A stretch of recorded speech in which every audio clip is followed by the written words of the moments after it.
Après de longs mois de tractations administratives et judiciaires, la CAMEG peut désormais souffler. Et pour cause, un nouvel administrateur a été désigné pour diriger la centrale d'achat des médicaments essentiels génériques et des consommables médicaux.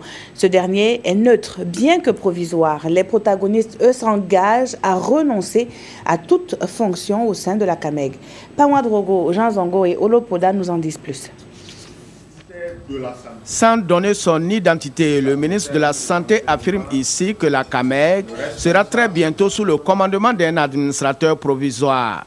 Ni le directeur général Jean Chrysostome Kadeba, ni le directeur général intérimaire contesté Damien Koussoubé ne dirigeront la nationale des médicaments.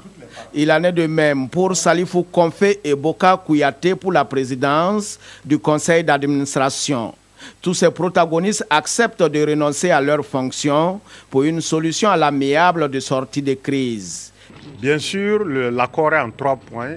Premièrement, c'est accepter, que toutes les parties acceptent de renoncer aux actions judiciaires pour résoudre la crise. Donc ça, c'est acté par la signature.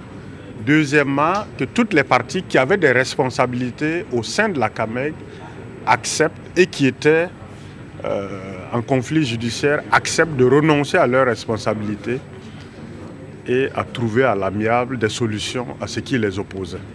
Et troisièmement, la crise sera résolue avec l'installation d'un administrateur provisoire selon le modèle CNT, Conseil national de la transition, et donc qui aura un contrat de 6 mois pour deux missions essentielles. La première mission, c'est de nous trouver le statut qui assurera qu'il n'y ait plus de crise de gouvernance au sein de la CAMEG.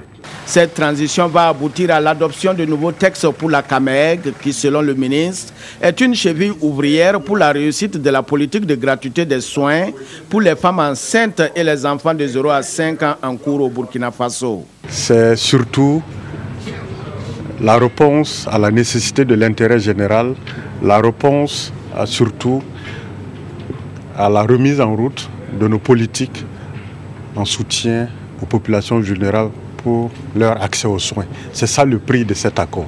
L'administrateur provisoire sera installé la semaine prochaine, foi du ministre de la Santé qui se réjouit de cet accord trouvé par les différentes parties en conflit.